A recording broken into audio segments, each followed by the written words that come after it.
কল্পনা করো 500 বছর আগে যখন মানুষ আধুনিক বিজ্ঞানের কথা চিন্তাও করতে পারেনি, তখন এক ব্যক্তি এমন কিছু ডিজাইন করেছিলেন যা আজ বাস্তবে রূপ নিয়েছে।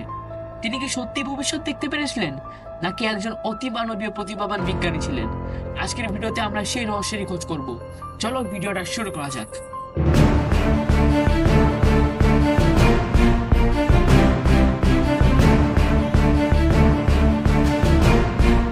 লিওনার্দো দা ভিঞ্চি, যিনি মোনালিসা এঁকেছিলেন, কিন্তু তিনি শুধুমাত্র একজন আর্টিস্ট ছিলেন না, তিনি ছিলেন একজন বিজ্ঞানী, একজন আর্কিটেক্ট, একজন প্রতিভাবান ইঞ্জিনিয়ার, এমনকি একজন আবিষ্কারকও।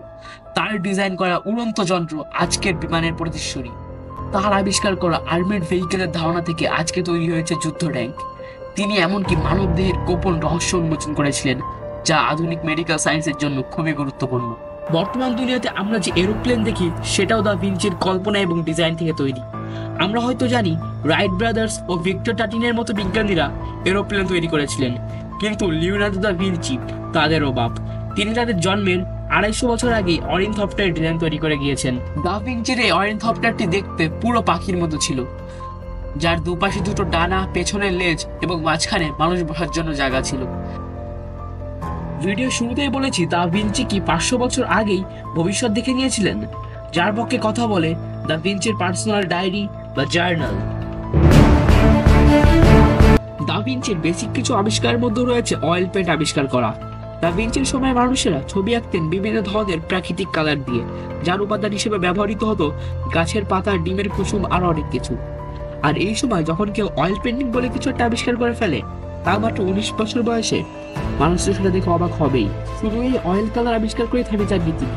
একটা ছবিকে যে কিভাবে রিয়েলিস্টিক করা যায় তা আর্টিস্টরা দা ভিঞ্চির কাছ থেকে শিখেছে, যে কিনা মাত্র 18 বছর বয়সে ছবি আঁকার এমন কিছু মাস্টারপিস কৌশল আবিষ্কার করে ফেলে, যেটা আমাদের কল্পনার বাইরে। দা ভিঞ্চি সেই পার্সন যে সর্বপ্রথম ছবিতে ছায়া অঙ্কন করার কৌশলটি দেখিয়েছিলেন। দা ভিঞ্চির আগে ইতালির মানুষটা জানতো না যে কিভাবে একটি ছবিতে ছায়া অঙ্কন করা যায়। তাছাড়াও সফট লাইন আঁকার কৌশলটিও আবিষ্কার করেছেন দা ভিঞ্চি। কি এই সফট লাইন কৌশল? স্ক্রিনে আপনারা একটি ছবি দেখতে পাচ্ছেন, যেটি দা ভিঞ্চি এবং তার গুরু দুজনে মিলে এঁকেছেন। এখানে আপনার হাতের ডান দিকে যে মানুষটিকে দেখতে পাচ্ছেন, সাদা ধুতি পরা, একে এঁকেছেন দা ভিঞ্চির গুরু। এই ব্যক্তিটির পায়ের দিকে ভালো করে লক্ষ্য করুন।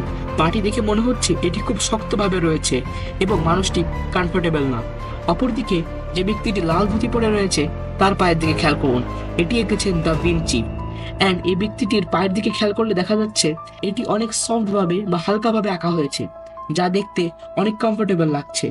এটা আমার আপনার কাছে সাধারণ বিষয় হলেও ইটালি আর্টিস্টদের মাথা যেটা কিভাবে ব্লো করেছিল, আমি আপনাকে বলে বোঝাতে পারবো না। ভাই, ভিডিওটা এই পর্যন্ত ছিল, তো এর সেকেন্ড পার্ট অবশ্যই আসবে। আর নিউ চ্যানেল খুলেছি, তো তোমাদের সবার সাপোর্ট কামনা করছি। প্লিজ সবাই একটাকে সাবস্ক্রাইব করে দাও, আর মিষ্টি করে একটা কমেন্ট করে জানাও ভিডিওটা কেমন লাগলো। আর নেক্সট তোমরা কোন টপিকের ভিডিও চাও, তোমরা সেটা কমেন্ট করে জানাও। সেটা যে টপিক হোক না কেন ভাই, অ্যাডাল্ট কন্টেন্ট হোক, কিডসের কন্টেন্ট, খেলার কন্টেন্ট, গানের কন্টেন্ট, তোমার যেটাই চাই, জাস্ট ইউ ওয়ান্ট, তুমি শুধু কমেন্ট করে জানাও, ইনশাল্লাহ চলে আসবে। সো আজকে ভিডিওটা এই পর্যন্তই। টেক কেয়ার, আল্লাহ হাফেজ, বাই বাই। অ্যান্ড সাবস্ক্রাইব করতে ভুলবে না, নাহলে কিন্তু রাত্রে ভূত এসে ভয় দেখাবে।